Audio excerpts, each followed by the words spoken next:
नमस्कार दोस्तों, मैं Vikram Singh course study YouTube channel पर आप सभी लोगों का बहुत बहुत स्वागत करता हूं। और जैसा कि राजस्थान सरकार ने 23 जून 2021 को जो नोटिफिकेशन जारी किया है शिक्षा विभाग में, उसके लेकर के मैं आप सभी के लिए बहुत ही महत्वपूर्ण खबर लेकर के आया हूं। जैसा कि राजस्थान में 24 पदों को लेकर के एक अहम फैसला लिया गया है। वह फैसला है CET common entrance common eligibility test, समान पात्रता परीक्षा। तो जो भी व्यक्ति अभी तक अलग अलग वैकेंसीज के लिए फॉर्म भरता था, उनमें अब एक कॉमनिटी लाई गई है। और CET जो टेस्ट रहेगा, CET ये 12th वालों के लिए अलग रहेगा और ग्रेजुएशन लेवल वालों के लिए अलग टेस्ट रहेगा। इससे होगा क्या? होगा ये ग्रेजुएशन लेवल के और 12th लेवल की जो वैकेंसीज निकलती है, उनके लिए आपको एक CET एग्जाम देना होगा।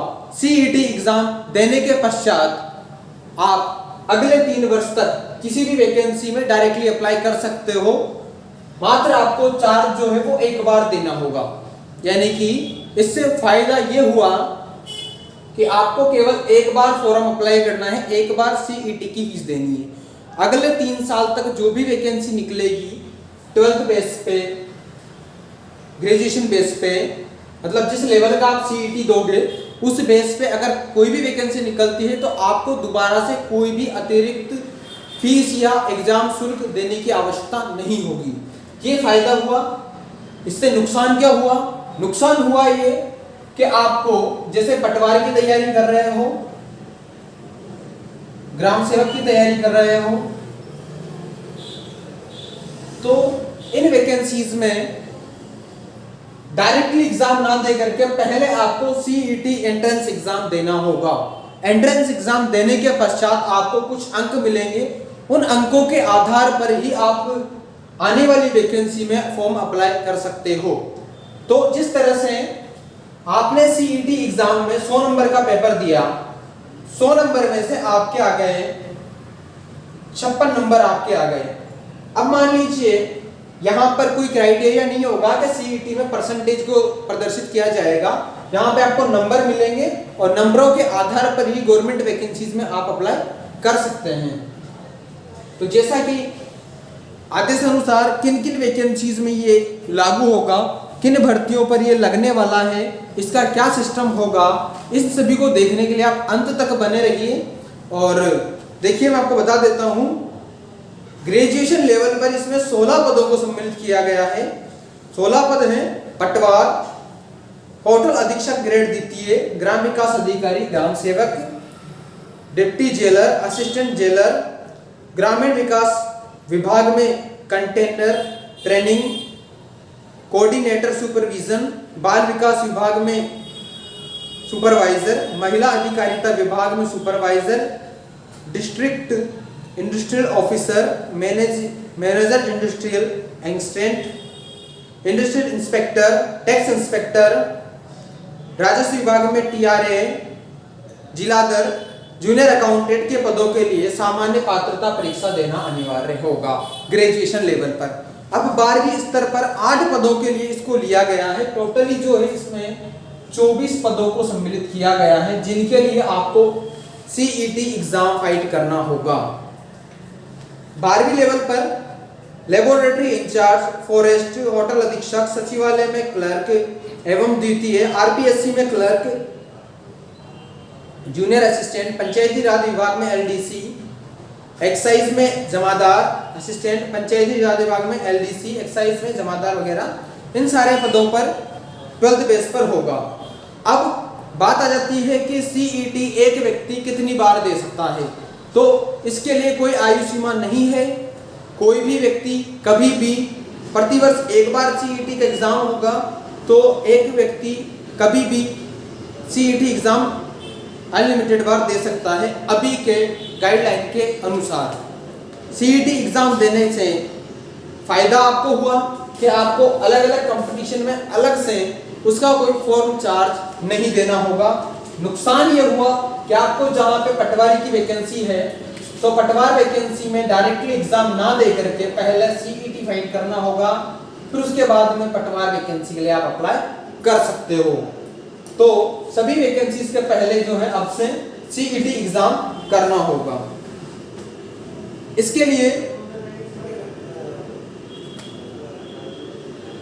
लिए हमें परीक्षा में ये सिस्टम रहेगा। इसके अलावा मैं आपको बता दूं किन किन के लिए ये पात्रता रहेगी। तो राजस्थान सरकार की जो भी व्यक्ति राजस्थान सरकार से निकलने वाली वैकेंसीज के बारे में या नौकरियों की तैयारी कर रहे हैं उन सभी को इन 24 पदों के लिए सीईटी देना होगा। अभी तक इसमें टीचर से संबंधित किसी भी एग्जाम के लिए कोई पैटर्न जारी नहीं किया है कि शिक्षकों को सीईटी देना होगा। तो शिक्षक निश्चिंत रहें। अब जो मैंने 24 पद आपको बताए थे उन सारे पदों पर पहले सीईटी एग्जाम होगा। सीईटी एग्जाम के बाद में आप उसमें एग्जाम दे सकते हो।